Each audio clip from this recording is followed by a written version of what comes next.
just one part of the beginning that she selected, okay, she gets the fees. You are giving them life. Sorry? You are giving them a life. I'm guiding them. Holistic. They all call me mom and they call me husband dad. We are mom and dad to them. And unbelievable, those who don't have mom and dad, there are many orphans also in the house. They feel so happy that now we have got a mom and dad. Yeah. I'm also working in Amravati and Varda and Nagpur. The last 3 years I started. Nagpur I started last year. Amravati Varda I started 3 years back. This will be the 4th batch we will be taking. It's a very rewarding experience. Of course. At the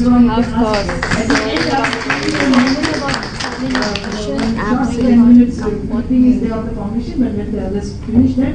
That will be an ending to maybe for all of you to see. Okay? Thank you.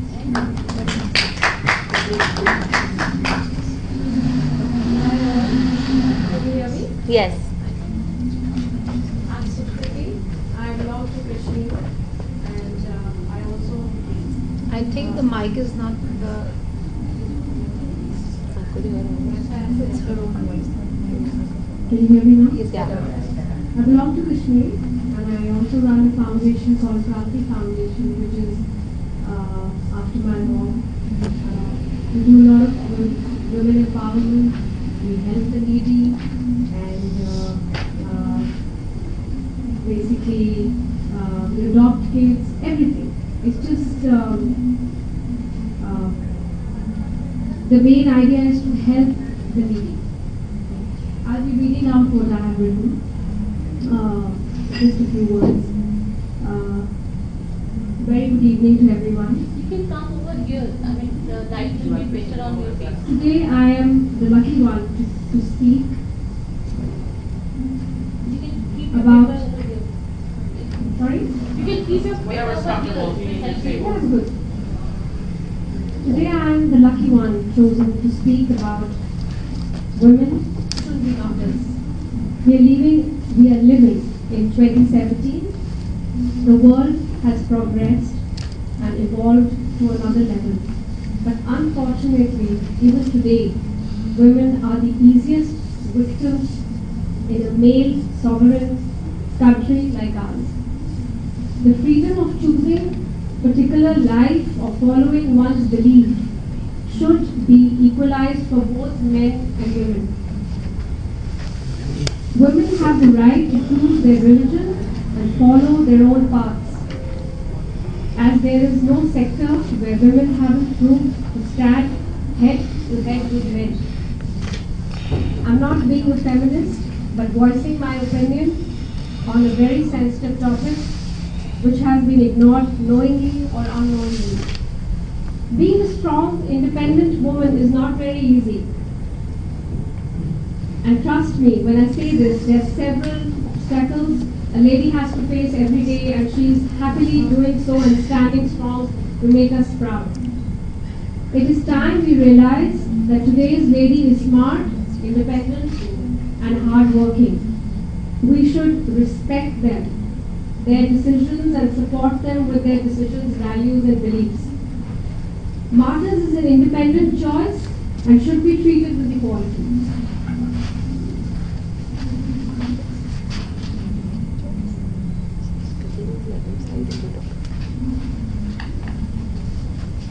Now I'm going to enlighten you with some legal facts about martyrs of marriage. Stay with, as this is very interesting. Legal terrorism is the term. I repeat, legal terrorism. IPC 498A has been hailed as a lifesaver for married women under the source of count of dowry. The criminal law is defined as follows: whoever being the husband or the relative of a woman subject such women to cruelty such shall be punished with imprisonment.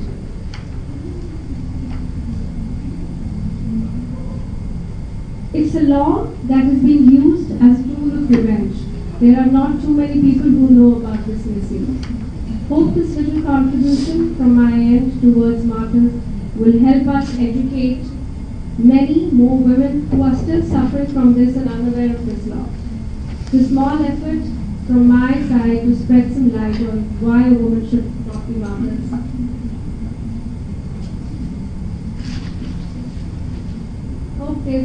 Hope there will soon be a day where women can live a healthy, stress-free life. Thanks and have a lovely day.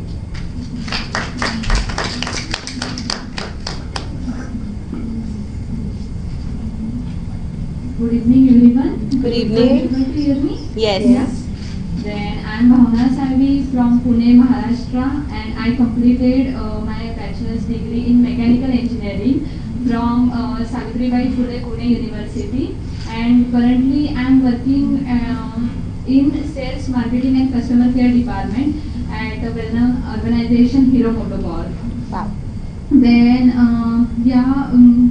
it has been a pleasure to be a part of Lila Poonawalla Foundation since 2012.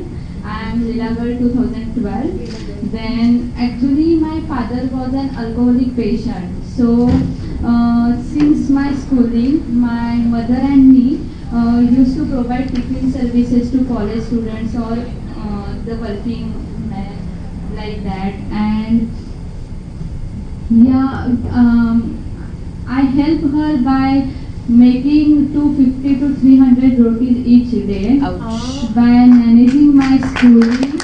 Wow. And means it was a hard time for me because my father used to fight with my mom, with me, and he was not supporting us at all. Means many times I told my mom that you should take divorce from him. Why we are staying with him if he is not ready to take responsibilities? But my mom told me only one thing. It is easy to take divorce, but it's very hard to manage with him. And I will do that, and after some years you will become a confident girl. And I'm proud of to be her child. I'm a single child of my parents. Oh, wow. And I feel blessed that Lila Poonawalla Foundation supported providing financial support. But I just not receive only financial support here, but I got an opportunity to attend workshops like self-defense, stress management, even time management workshop, many of them, industrial physics mentorship program at MDOC's company. Wow. Then, it was developed my personality to a great extent and increased my confidence and positivity for achieving my dreams. I thank mom and even dad, he is not here, but I thank both of them for that. Then now coming to today's topic, I wrote some points which I would like to discuss with you, that women should not be martyrs. It is a high time that women stop sacrificing themselves to make things possible for the others. In the 21st century, women are creating their own identity by achieving success in various fields such as sports, medicine, automobile, aerospace. But some of these bright women are P.V. Sindhu, Anandi Joshi, Kalpana Chawla, Sunita Williams. Are they not great? Yes, they are. And I will give you also a real example from my life, that my company Hero Motocorp, first time they have selected girls for the profile as a territory service manager in the field service. Wow. And I'm one of them. Then for me this is a step into the right direction. But yes, let us pause here, sit back and just think. Do the girls in rural areas get the same opportunities to explore life for themselves? Let alone the possibility to enjoy their basic freedom. And even are the girls treated equally to their brothers in their families? Because there are still some families in which traditional mindset of parents has not changed yet. Then even I observed that there are some families where boys and men are not allowed to do household chores like swiping or drying their clothes. Is it a good thing? Like that mindset of boys will never change, because their moms and sisters are doing the work for them. They expect that later their wives will do the same for them. They think it's not my cup of tea. Is it right? Then when the choice has to be made, if the daughter or the son should get the financial support for pursuing their dreams, then most parents ask the daughter to give up her wishes. Why so? A boy can move to a city for education or work, but girls cannot. Does she not deserve an education from a good university? Men in villages think that there should be female doctors for their wives, but at the same time they are not willing to educate their daughters. Why? I saw it many times that it was promised to the girl that after marriage she can continue with her education or work. But most girls have to quit their careers because of the responsibilities of family life. Yep. So it's my message, what I have written. Start to take action in your own house. Don't make woman believe that she should manage alone the house and the kids. Rather than just celebrating Mother's Day and Women's Day once a year, continuously help her and thank her for being a part of your life. Make things happen instead of just waiting for them to happen. We are girls, we are women and equal to men, and we deserve equal opportunities.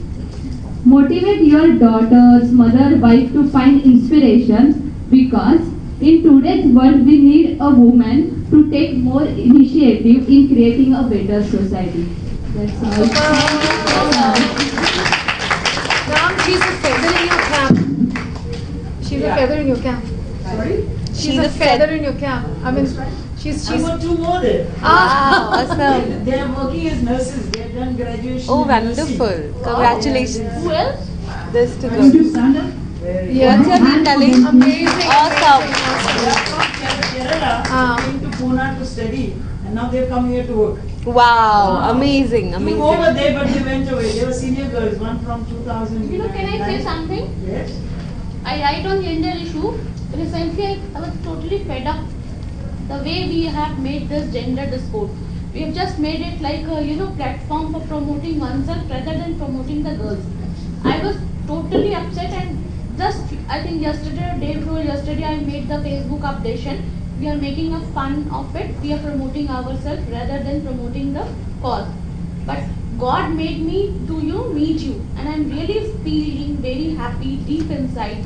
Yes, there are good people who are working. As you said, even corporate people see who are making an impact, who are Definitely. making, and they come back to you. That's why your work speak for yourself rather than one, makes loud advertisement for oneself. I'm doing this, I'm doing that. I have really seen lot of people, and I'm really truly feeling very happy to meet you. Yep. Thank you so much. So my name, you said God. My name is Lila. It's spelled as Lila. You know what it stands for? Leading Indian ladies ahead. Oh, wow. Ladies ahead. do this. You have seen struggle in your life. I was just listening to you how you have, struggled from nowhere to somewhere, and what the point you have made to the media.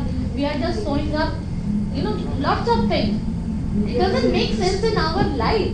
We lost our happiness, lost our childhood. Because I also, when I'm a child of 70s, so we have a little play after coming from the school, not this competition. Now the kids are doing competition with each other. Yeah. What you are wearing, what you are doing, these are the adults things. I think these are the adult things of the adults, and the kids were got involved into it. Absolutely. See, clothes were meant to cover our body. Even whatever brand I wear, if I'm not a good human being, it's useless. I feel that. And I'm truly telling you, meeting you and your girls, I'm really feeling happy. I said word happy, nothing else. Our So day is kind. great. So kind. Yes, it I is. want to specially congratulate the two girls from Kerala, because I am also from Kerala. And my first book is called Ayu Pengoti. Literally translated means, when I was born, the reaction was, oh, a girl child. And that is the title of my book. But I hope my next book will be, thank God, it's a girl child. Awesome. Absolutely. I also like to just say 2 lines and then I'll pass it on. That one thing is, I'd like to especially commend Zina, who is sitting here. She comes from a minority community, a Muslim community, and when you talk of martyrdom, Zina is someone who comes from one of the most conservative Muslim families I know, and she had to fight lots of odds. Something she mentioned earlier, to reach where she reached. She could have given up. She was told to wear a burqa. Her husband left her and went away. She was beaten up and asked to stay at home. But she fought it all to reach.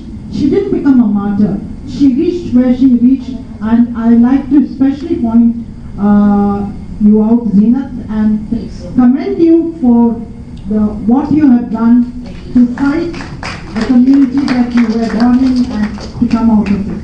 And finally, I'd like to say that the third book which I'm writing, and with that I will end, is that it's called Have You Eaten? And I would like to tell you why. Because whatever we may say, there are a lot of good men also in this world. All men are not bad. And They're good. And lots of wicked women are also there. lots of good men also in this world.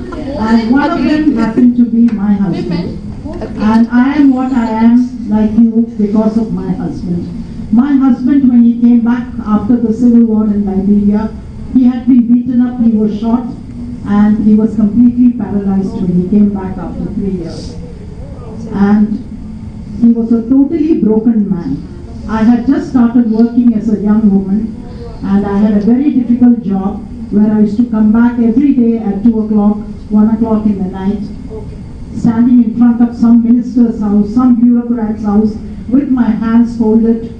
And I was so afraid of losing my job if I even went and told my boss, because I had 2 small children to bring up.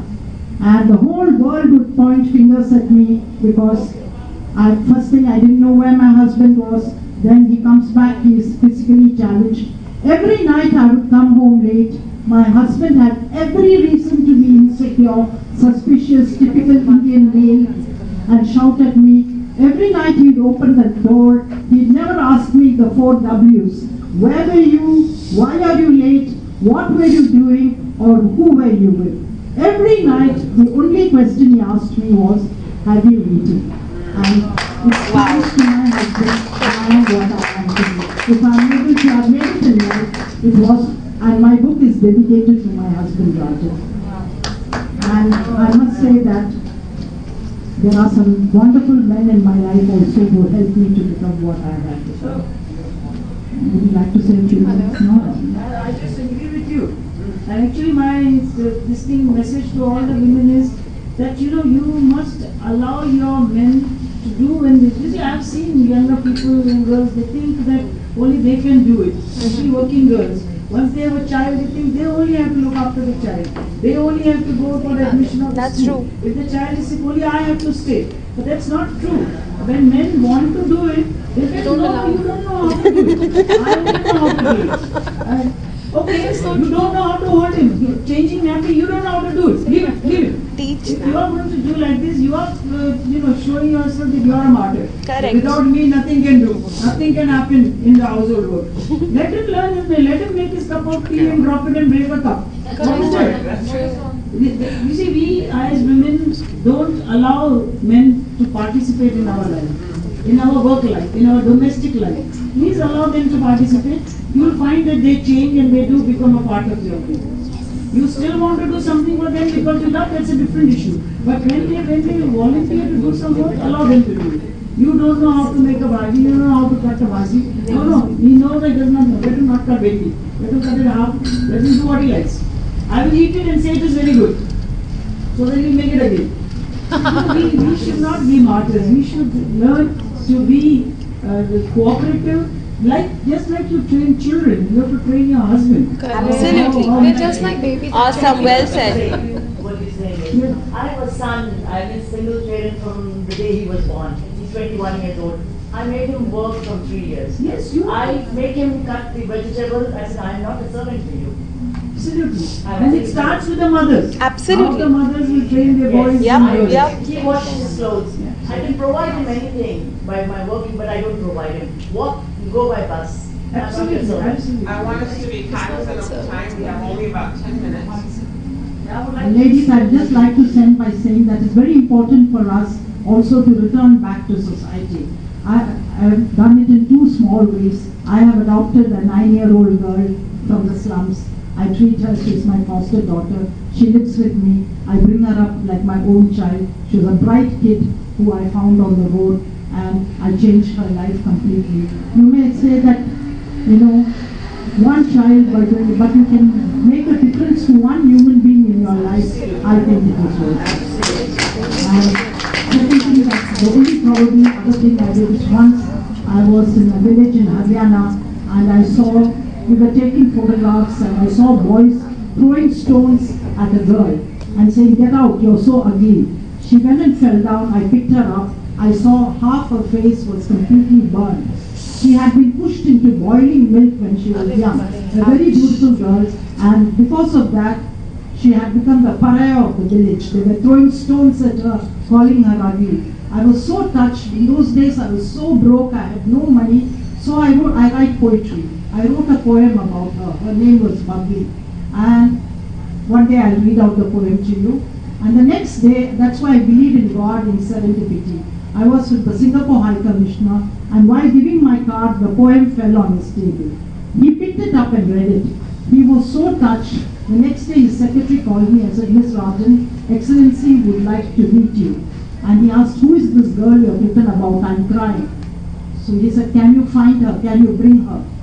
And then, cutting a long story short, we did find her. We brought her here. In those days, Batra was a big hospital. He paid for her complete plastic surgery. Wow. High Commissioner of Singapore. And they had to cut flesh from her thigh, stitch an eyebrow. But by the time they did with her, she became a beautiful young girl again. Now she's got married also. She went back to the village, and from a pariah, she became the princess of the village. So if you can touch one person's life in your life, return back to society, please do it, my friends. It's worth it. Thank you.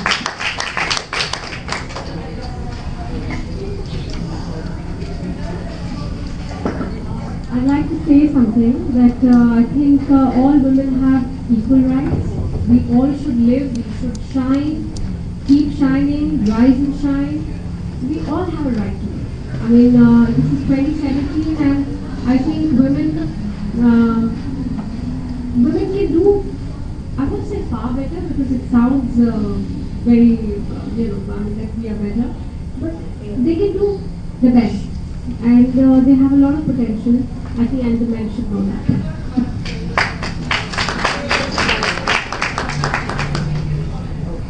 I'm just going to play the video, and then I think after.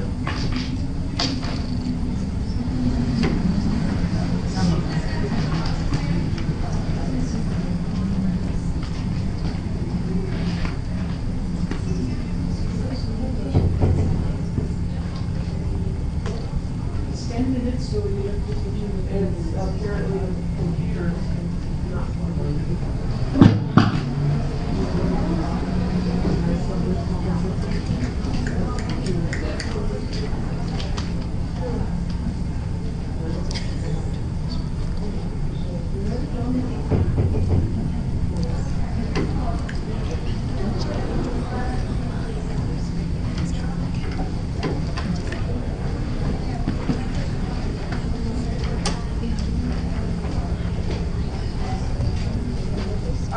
The computer is kind of rebooting. So while it's doing that, are there any other questions for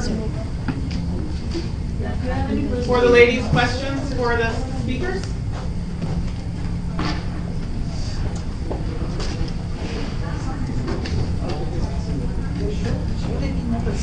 No question. The time she said, when I got married, my mother-in-law used to call me, "Oh, what are these days?" I was exactly like this. But you're very pretty. But I should have been your mother too.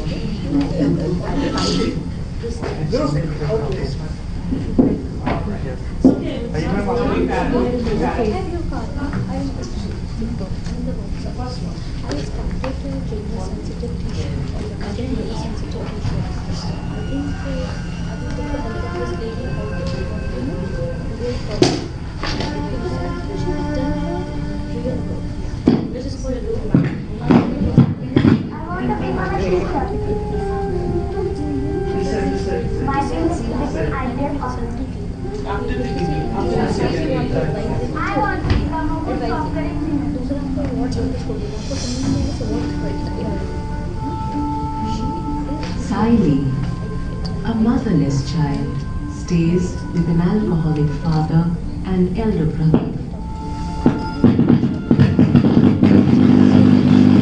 Daily meal. Yet, Salvi dreams to become a doctor. Wow. Muskan's large joint family lives in a small house.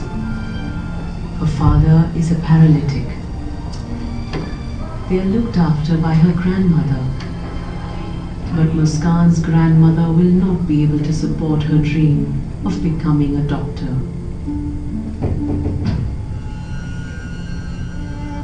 Rupali's parents are farm laborers. No girl in their settlement has ever reached 7th standard. Nevertheless, Rupali wants to become a doctor.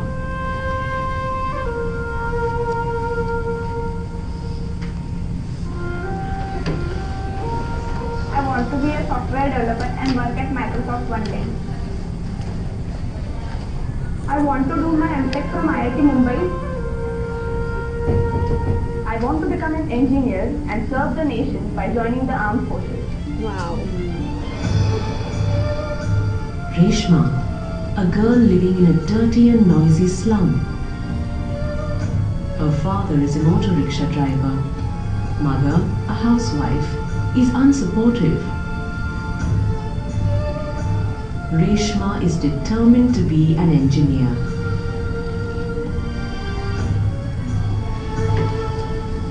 Sheetal is a farmer's daughter.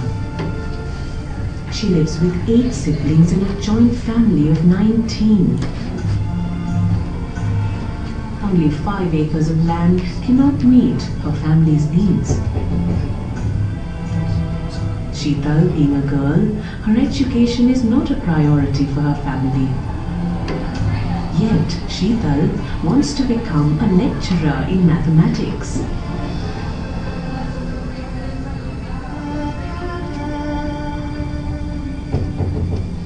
मला एक company establish करायची.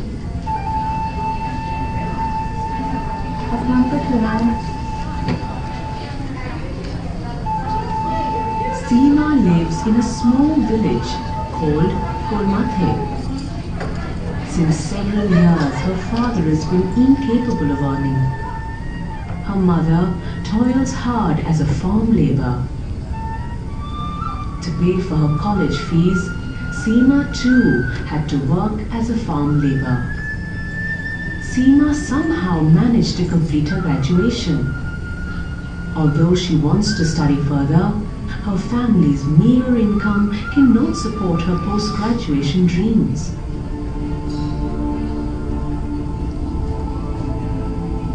Every year, thousands of such dreams get shattered. If these girls, with potential and grit, get financial support and proper guidance, they will surely rise above their situation in life. Lila's story was no different. I principally come from a poor family. I didn't have a father. My father had died. It was very difficult for my mother to educate 5 children. If I would have had better funds at that time, maybe I would have studied even more. That's when my foundation thought started from there.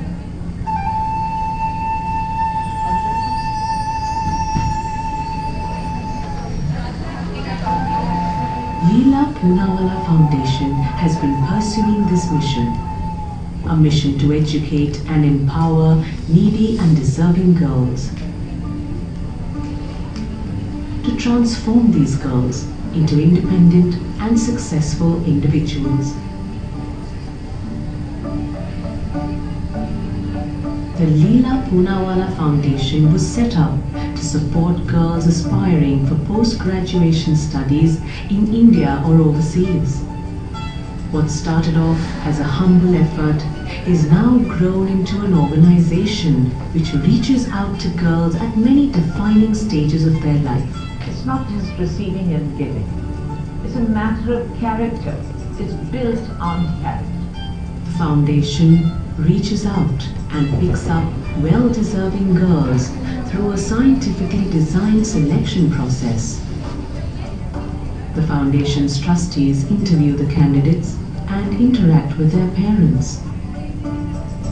We look at their confidence level, their interest in the academic subject-wise, as well as their interest in other extracurricular activities. When we interview the parents, we look at the family background, the economic background, and also how encouraging and supportive they are towards educating their girl child. The most deserving ones are picked up with the promise of a lifetime association. Irrespective of caste, creed, religion, the girls are selected only on need base and merit base. School project of Lila Poonawalla Foundation, the initiative is called Tomorrow Together, which means, we will take the girls from 7th standard up to their graduation.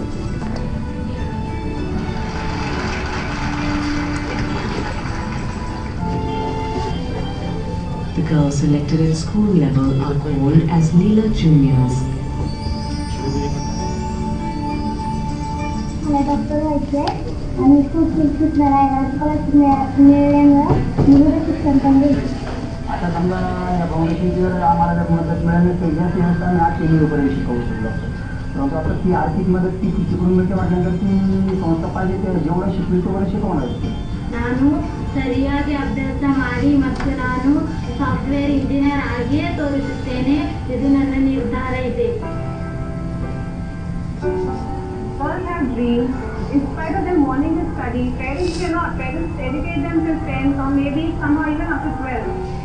That's where the foundation steps in because we realize what a graduation level education can give the child.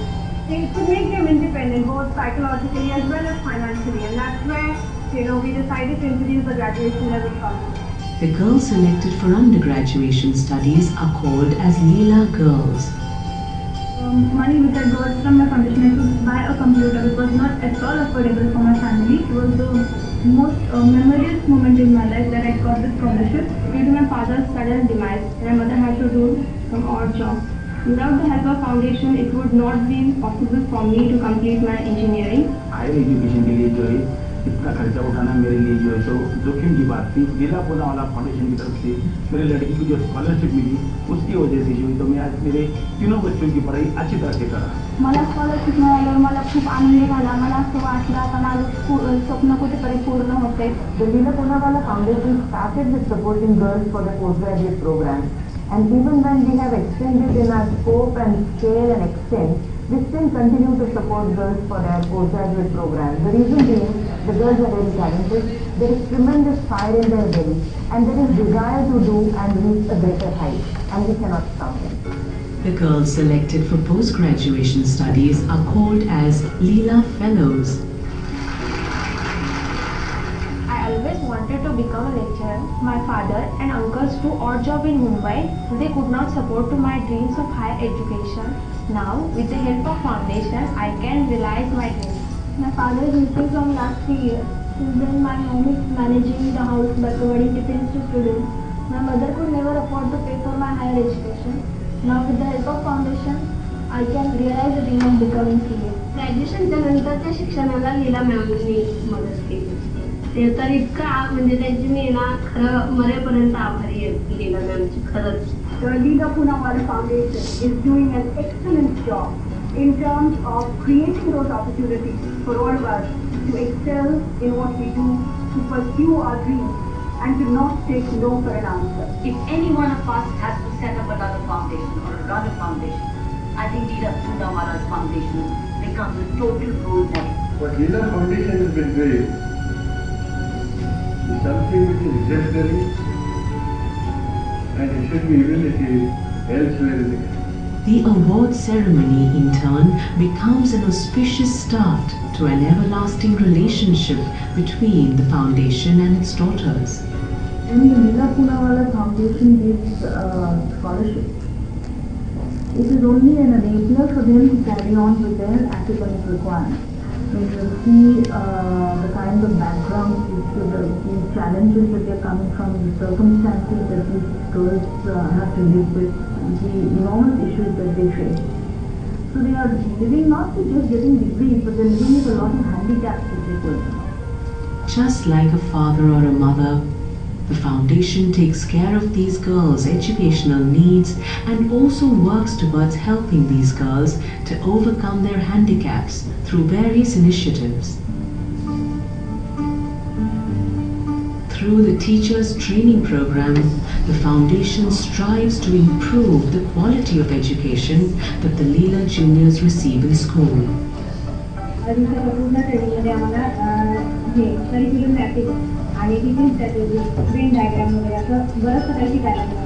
The counselors appointed by the foundation have individual sessions with the Lila juniors. It is very important to know their background, their parents, their needs, and their physical conditions to nurture these girls. They also visit the girls' schools, their homes, interact with their parents, teachers, and closely monitor the girls' overall development. The foundation arranges field visits and other events to ensure that these girls get the exposure and awareness necessary for their growth. Some of the Lila girls had requested Foundation to arrange a career guidance program, and they have arranged a program which has helped us to realize various career options in future. Foundation has not only supported me financially, but it also helped me to raise up my expectations from myself. Senior Lila Fellows undergo training for sustainable leadership so that they can help more girls to become leaders like themselves. All these programs and initiatives are aimed at facilitating overall development of these girls so that they can successfully deal with the challenges that life could possibly pose to them. Lila Poonawalla Foundation really provides all the skills that are necessary for young women to succeed in life. Those training programs are definitely going to help me throughout my life. Thinking process, it has improved a lot. Logical thinking has improved a lot. I've gained the confidence to raise up myself as a good citizen, as a good daughter, and as a good human being. Thus, a girl of mere subsistence gets transformed into a woman of great substance.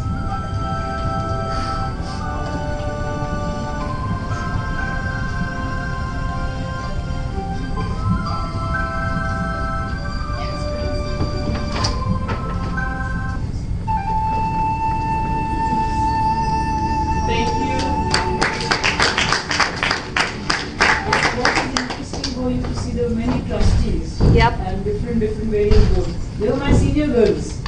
Oh, wow. I am trying to develop them to be able to take over the foundation, which is very important. Sustainability. Absolutely. We talk about sustainable environment. What about our own sustainability? So most of the senior girls, they are my first batch girls who are now on the board. And they are the ones who are guiding the foundation. While I'm behind, they are doing a lot of work. And that's their way of giving back. I'm sorry that I have to cut us off. We are over time. Yes. So we need to have our new guests come up, our new speakers. Thank you so much. It was wonderful.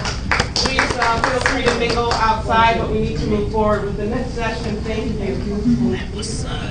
You want one picture here outside? And here outside? Yeah. Get down quickly, girls. I want one picture with you. We'll take outside. Okay, let's take outside. There's one group picture. We'll do one group picture in here, and then we need to. Please come in, have a seat, folks. Please come in. Thank you. You've been in here all day, Kara. I left for an hour to do my presentation. Look at his camera.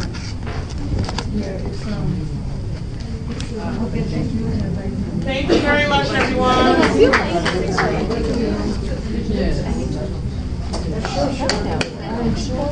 Sorry, girls. Excuse me. Nice.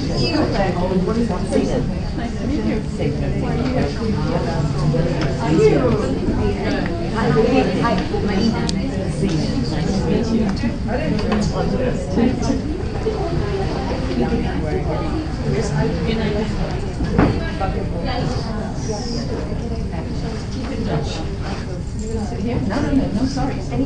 Just wait, make a minute. My girls keep on sending me messages. Just send a minute here.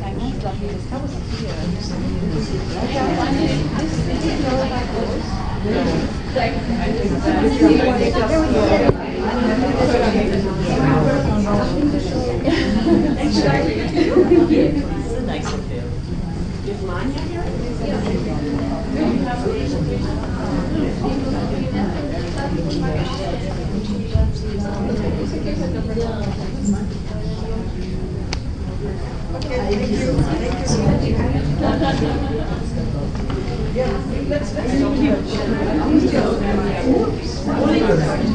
Okay, friends, I'm so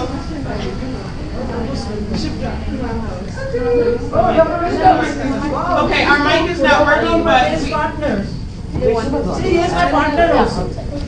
friends, I'm sorry, but we have to start with the panel, so I'm gonna have to ask you to step out so we can proceed with the next presentation. Let's go. Please, let's go.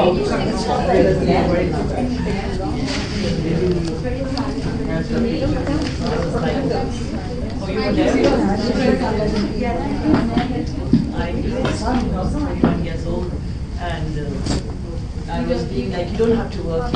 Okay, so we're going to, in the interest of time, go ahead and get started. And I'd like to introduce our two speakers, who are Yukiko Pato and Maya Ja. And so please welcome them warmly.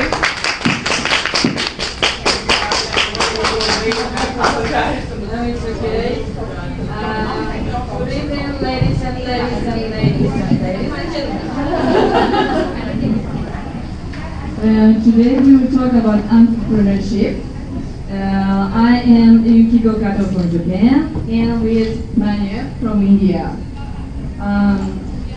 The first, Manya will quickly talk about her experience of her venture business.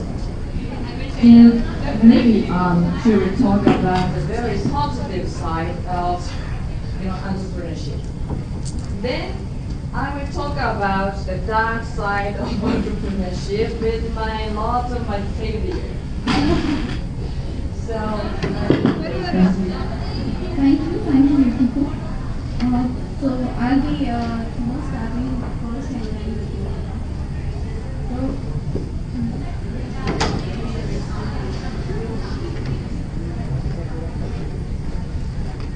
so thank you for having me here, and we are only like 5 minutes. So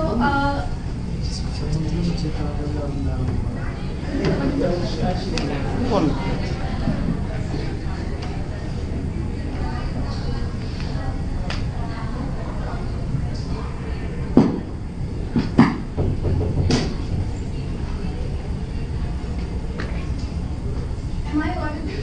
Yes.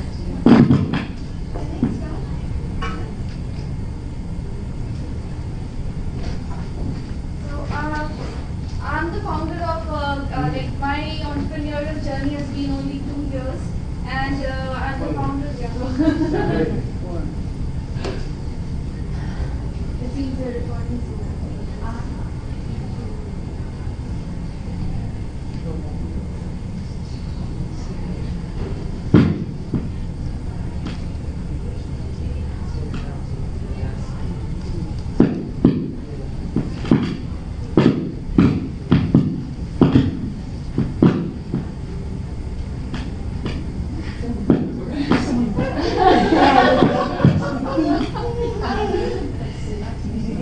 is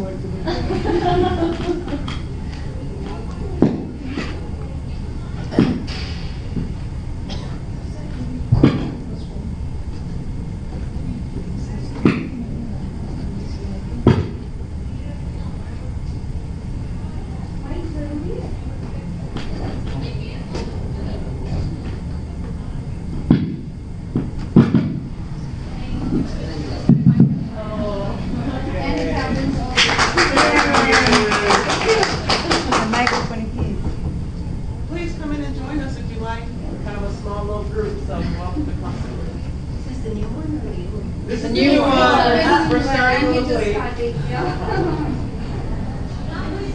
Okay, so my entrepreneurial journey has been only 2 years, and when I met some of you earlier, and I was feeling that am I really eligible to talk about entrepreneurship in front of you? But then you got left up on me. So I'm a founder of a company called Martyrs, and it's a 3D printing online business where we connect 3D printers and 3D designers from across the globe. And we have a vision of democratizing manufacturing by making it a local phenomenon. Before I talk about my experience as an entrepreneur, as a tech entrepreneur, I would like to take some time and talk about a very important element of entrepreneurship. And let me talk about it. So before you can become anyone, you first need to become yourself. You first need to be you. So you need to ask yourself who you are. You need to understand your likes, your dislikes, what drives you, who you want to become. And why is it important to understand these? Because these are the essential elements, or you can say these are the essential ingredients of an element called passion, which is the most important driver of entrepreneurship. So yeah, so that's the thing. That's the thing. And we have a serial entrepreneur over here. She's had started 5 business. One day I would like to be like you. I would like to be a serial entrepreneur. So that's one thing that I believe. I would like to draw your attention to a graph of lifeline. So we have that lifeline. Most of us would have seen that the graph. It goes up and down, up and down, up and down. And till the time it's up and down and it has that discontinuity, we are alive. The moment it goes, straight, the person is dead. So when I question myself, like, how is my everyday life? What is my everyday graph like? So I just related it to that graph, and it seems like every day of an entrepreneur's life is like that graph. We have highs, lows, uncertainty, too many of them, every single day. But yes, we overcome and we keep moving ahead. Many of the people, when I meet entrepreneurs, especially student entrepreneurs or people aspiring to be entrepreneurs, they have this question: when is the right time to start? So from my understanding, when you have the answers to that question, who are you, what you want, and all those things, you are the correct person to define when is the right time for you to start. And when you have that, when you know that you are ready to take that plunge, you have your dream all set, you need to start right away. That's my perspective. So according to me, if you are an entrepreneur, you are living. If you are living, you are an entrepreneur, because that's what life is like. It throws challenges at you, you keep moving ahead and all that. I started my business as a student entrepreneur, and and it did not happen accidentally. I had planned it like 10 years back when I was in my graduation, and then I was not certain about what venture would I start. I was not certain about where the money would come from, what would happen, and nothing. The only thing I was certain about is I want that. I want to be an entrepreneur there. So that's what I kept following. I did all possible means to carve out that path, and I'm here, right in front of you, living the life of my dreams and striving to move ahead. So there's one thing. When you're an entrepreneur, you need to make things happen. And for us ladies, it becomes more difficult in our society when we are proving ourselves. So, as an entrepreneur, people have seen that, and I have believed that you need to be very thick-skinned. You need to learn to say no. You need to say You need to learn to say no to your to your customers. You need to know where to move in, where not to move in. Sometimes you need to say no to an investor you don't like. Sometimes it's so many no's. But do not be afraid. You have to say that no. For us ladies, we have to voice our opinions. Whether you are a solopreneur, you are having your business alone, or you are with your friends, or people out there, you need to make sure that every time you're on the table, you have the seat, your opinions are heard, your opinions matter, and those things. To become successful as an entrepreneur, you need that daily dose of motivation. To get up from bed, we know how tough our days are. So to get up every day, to go back there, you really need a lot of self-motivation. And I would say, and another important part, one element that you need to be successful as an entrepreneur is self-learning. The capability to teach yourself again and again and again, and keep yourself updated.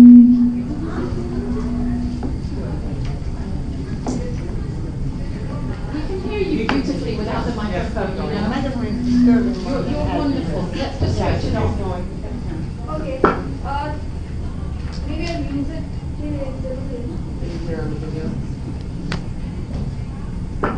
We switch it off. So it doesn't make any. Yes. So that's what I was saying. To be an entrepreneur, you need to actually make things happen for you. Whether things are working or not, you need to make sure that you go your way. So as an entrepreneur, from my experience, there have been times where I have been okay, this happened to me because he can't be there. Is it all right? It's okay. Yeah, it's okay. Go on, please. Maybe I can move it. So yeah, I was talking about me being a tech entrepreneur, and sometimes there have been questions where I have felt that did this happen to me because I was a lady out there, or did this happen to me because I was a lady in tech. And maybe, these are perceptions, maybe I'm wrong, I was not, or I don't know what happened, but then I would like to quote a few situations. I started as a student entrepreneur, and I happened to go to a professor with my idea. And that's what, he was a very senior professor, he's a very senior professor, and that was the first time he was listening to the technology, like we're into 3D printing, so he was listening about 3D printing, to see a gentleman and a lady along with him. And I was very happily explaining my concept, my business, everything to him, and he says, I mean, he seemed to be, understanding that and amazed. And then he was like, so, where is your boss? And that made me, and I was like, okay, then I said, okay, yeah, I'm the founder. And he says, and he gave me a loan. And then that thing passed away. But then when I went back home, I was thinking, this has happened to me because, because he thinks that a lady can only be a, sales, thing, or maybe I don't know what. That question still haunts me, but then maybe it happens to us all. And then there have been few circumstances where I was there with some investors and some local people who like the business and then I had noticed that people were very interested, and then they were interested because maybe they were thinking that there's a lady out there and she could be manipulated, or she could be easily things like that. And then that scares a little, but then that also motivates you, but then that leaves that question in your, does this happen to me because I'm a lady in tech, or does this happen to me because I'm a lady? But things are changing, maybe we are creating a good ecosystem for ourselves, and probably you're all helping us. Yeah, I would just conclude, and to conclude I would say that yes, failures do happen to us, and we learn from our failures, we keep going, and it's a salute to all ladies out there who have decided to carve their own path and not go the traditional way, and may God give us more power to us all. Thank you. I will hand it on over to Yukiko.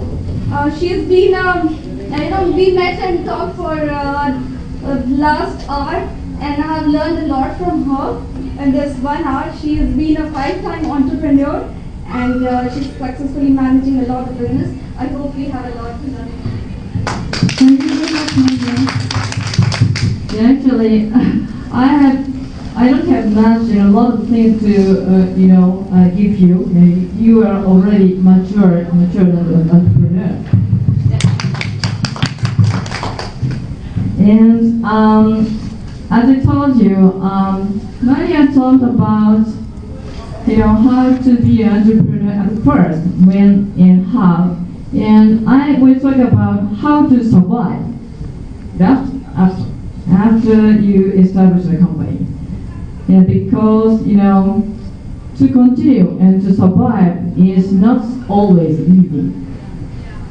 And I will talk about my history, my stories from the past. Yeah, this is my story, my history.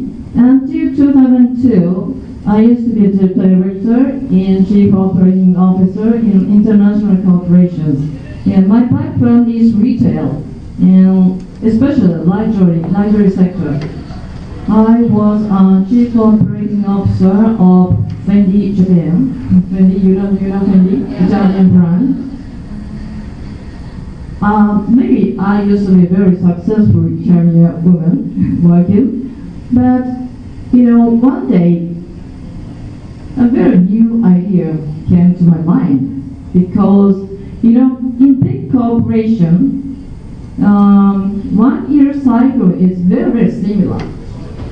Presenting business plan and having a meeting with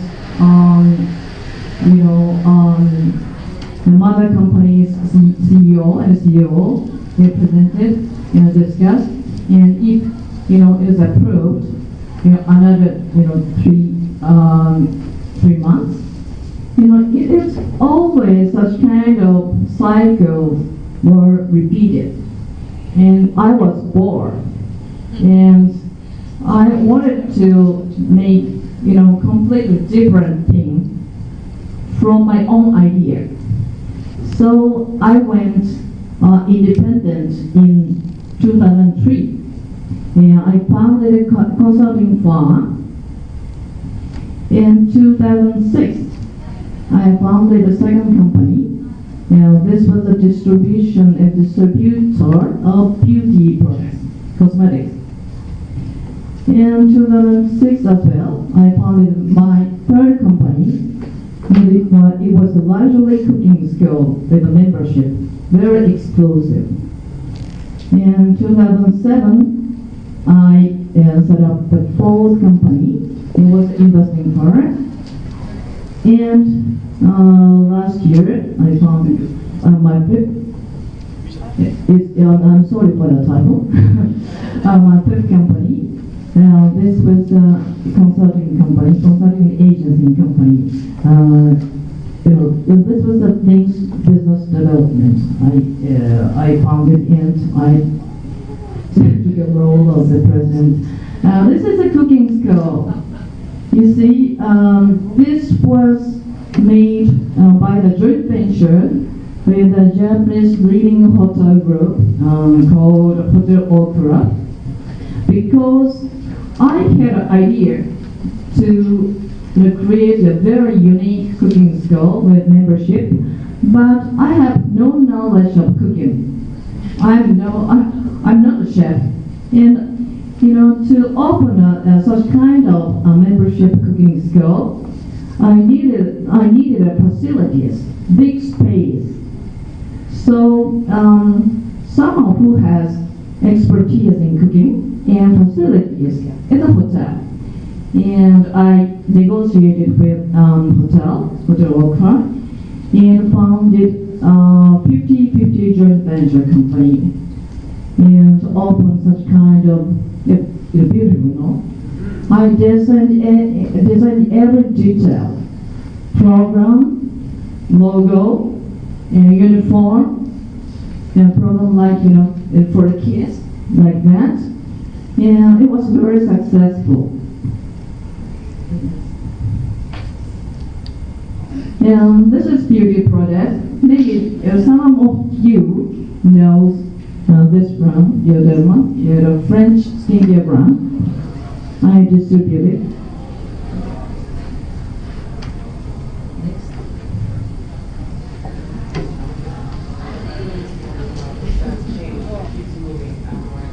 Yeah, and I distributed another beauty brand called this is this one. This is called Chantecaille. Now this is New York based, a very luxury brand.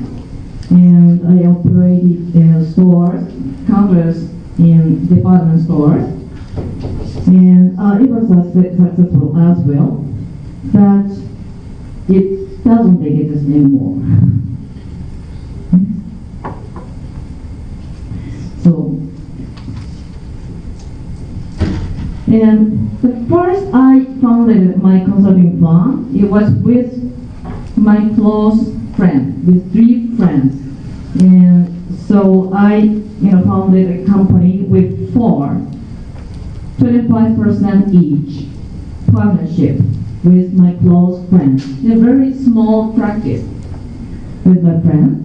And my second company, because the cooking school requires heavy investment, so I couldn't do by myself. That's why I'm sorry, I talk about the third one, luxury cooking school.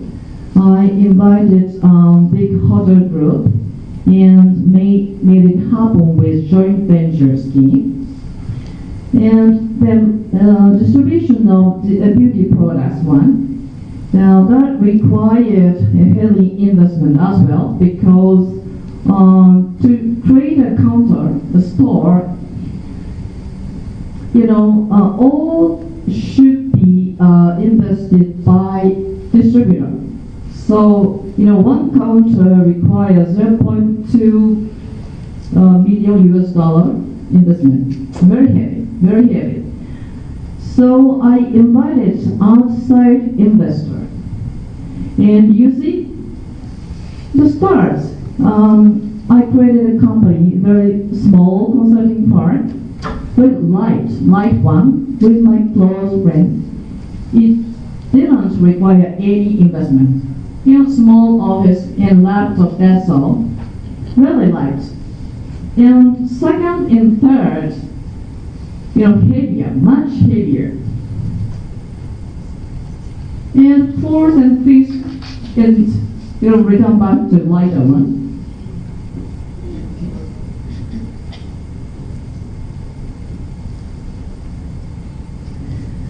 And now I talk about factors for the business.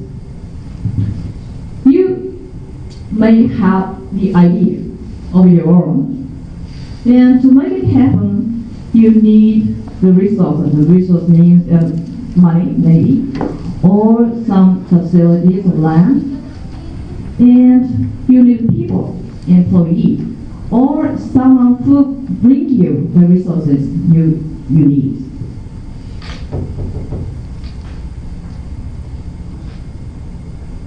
And I talk about people.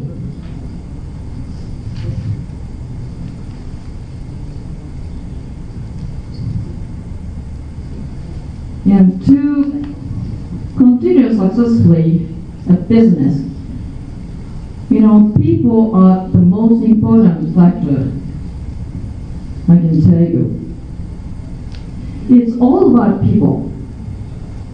With whom will you start your business? It's important too. I will talk about later about business partner you start with. It's the most important and difficult choice for you. And second, is the investor or banker. And the suppliers you will need maybe. And employee.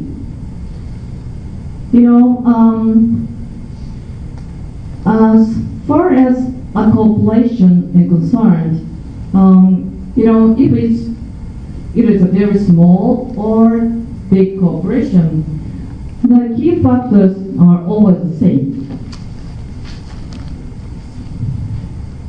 This is called stakeholder.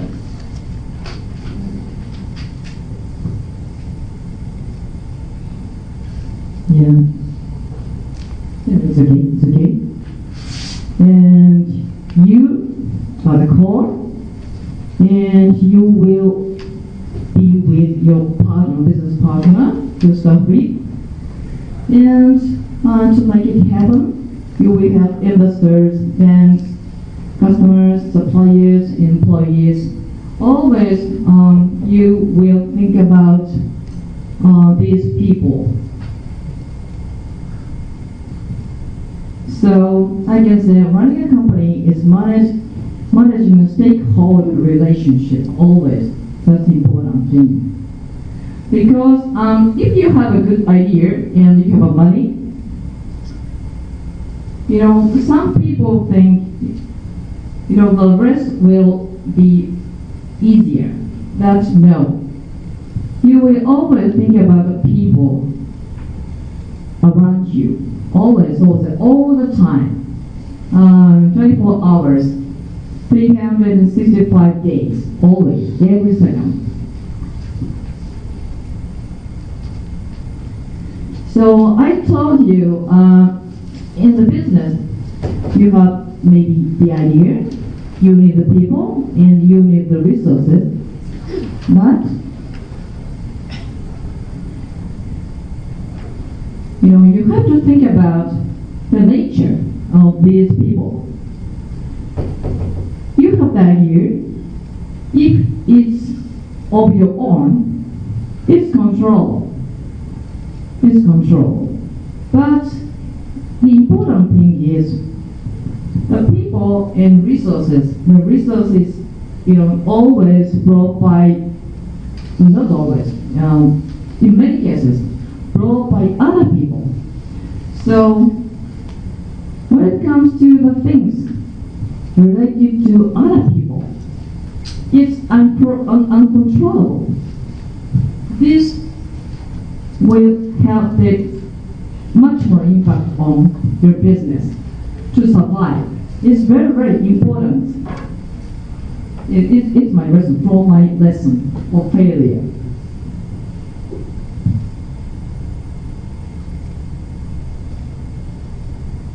So this is the first point I'd like to tell you today, is don't waste your time on trying to control uncontrollable matters.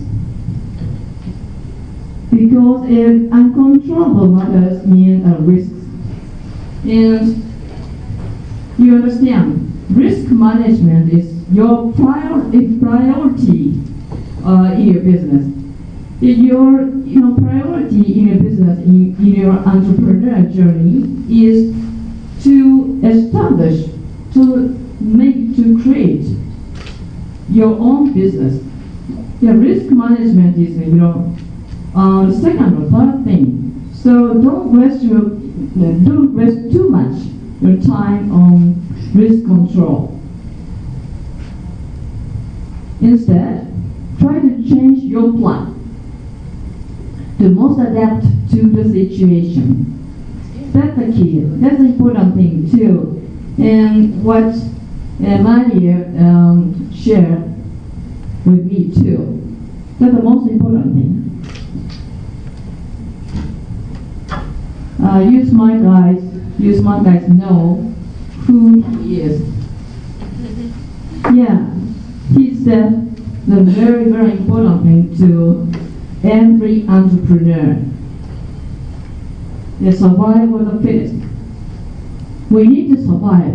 If we need to be, survivor, you have to fit to the situation. Yeah, because, the fittest means, biologically, fittest is the reproductive success. The reproductive success is something similar to going concern of a corporation. If we want to continue your company, the company should be reproductive. If the company wants to be reproductive, you should avoid the risks and adapt to the situation. So, in conclusion, not stick too much to your business plan. You are free to change your business plan anytime you need. So, it's my lesson from my experience in failures, because I had a plan, I had an idea, and I love my business. So, sometimes I stick too much to my initial business plan or business idea, and it made very, very bad results. So not stick too much. It's very, very important. And sometimes you should make your decision to withdraw from your business. It's very, very difficult decision making in entrepreneurship, but it's important too. It's better than, how to say, the worst situation, or bankruptcy or something like that, is much better. You can go back to any point in your life.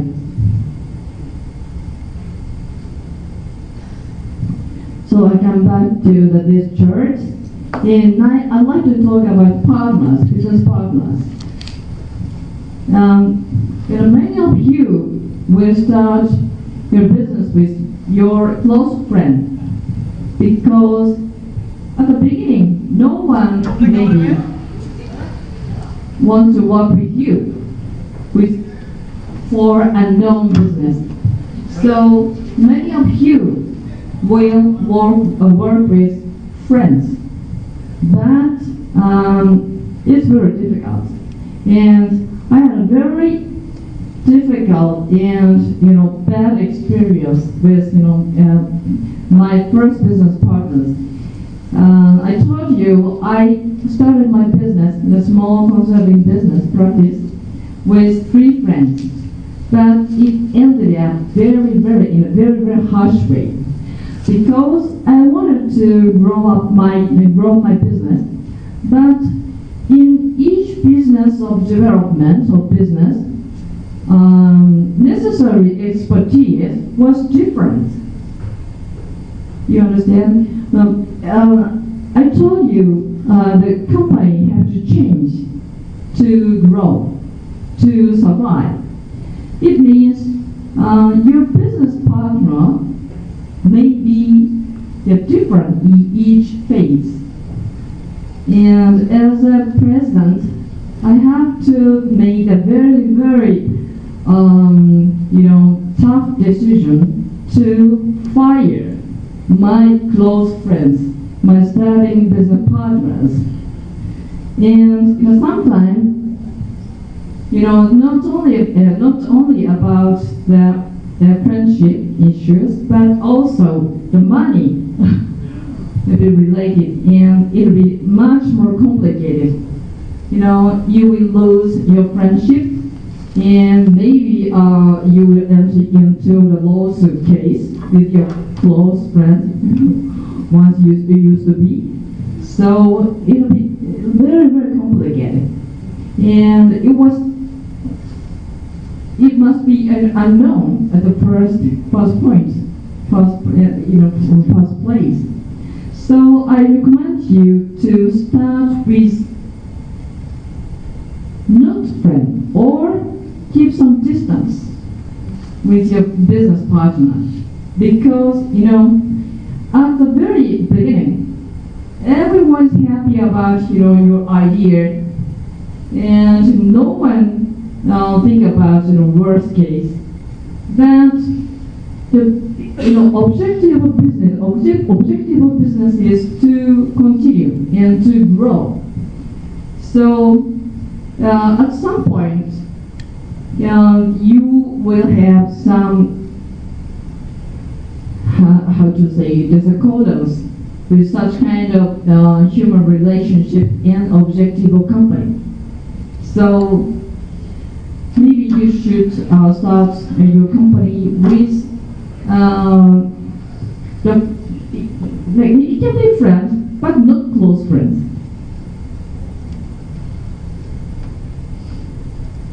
And maybe you may know this film. I love this film. And in the plane, which I took from Tokyo, I watched this movie. And the pi, the hero, must be an entrepreneur or you. And he made adventure in the sea with a tiger, Bengal tiger. A Bengal tiger, maybe a business partner. And they are on the sea, and they experience a very, very crucial adventure for 250 days or something like that, and they have bonding. But finally, the tiger go back to the jungle, because the tiger, he has his own agenda in his life. He is not your friend. Your business partner is something like this. Even though you have very, very good relationship to your business partner, he or she has his own agenda in his life. Maybe a family matters, or health problem, or kids problem. His or her own agenda. And that kind of thing are not uncontrollable aspects. And in conclusion too, entrepreneurship is inherently lonely. It's sad, that is reality. It's reality. If you decide to embark on this kind of journey, you should know entrepreneur is always lonely. That's the truth. So that's important too. That's why I recommend you to keep your last resort. It must be your family, or it must be your old friends. And in other ways, don't bring your family into your business too much, or don't bring your old friends into your business too much. Yeah, to start with, maybe you don't have any bank which you lend you money, or you don't have any venture capital to invest, because it is a very, very seed phase. No one give you money. Maybe it's your family, mother, father, brother, give you some starting money. It's okay, but not bring him or her into your business too much. Because if you do such kind of thing too much, you will have no one in the last. something. And that's all. That's my presentation from my experiences. Thank you very much. Thank you so much. Are there questions for the speakers? One right? Manya, you brought tears to my eyes when you were speaking, and I'll probably tear up a little bit now. May I ask how old you are? You're probably older than you look, but I don't think you're very old. So we're all ladies over Yeah, here. that's why I'm asking you the impertinent question. I have a question that follows the age. Okay, so I'm 28. My goodness. What I want to understand is how you figured out this passion thing so early. Most of us wait till we're 40 before we go, oh my God, what have I been doing for the last 20 years? Yeah. And you've just got to it. And I coach people to get to this. And I just want to know what distinguishes you from your peers and how did it happen? And I would say it started this, the idea or the dream of venture, having my own venture, started 10 years back, as I said. So I've been working. And I always have this dream of being a social entrepreneur. And I am going to do that, but I don't know how long it takes me. I want to have a company where I can employ people who retired. So because this word called retirement, when I was in my school days, like 6th or 7th standard, I had read a story where an old man retires from his very well job, high-paying job, and then his life deteriorates and degrades just because he's of the less exposure that he has. So that was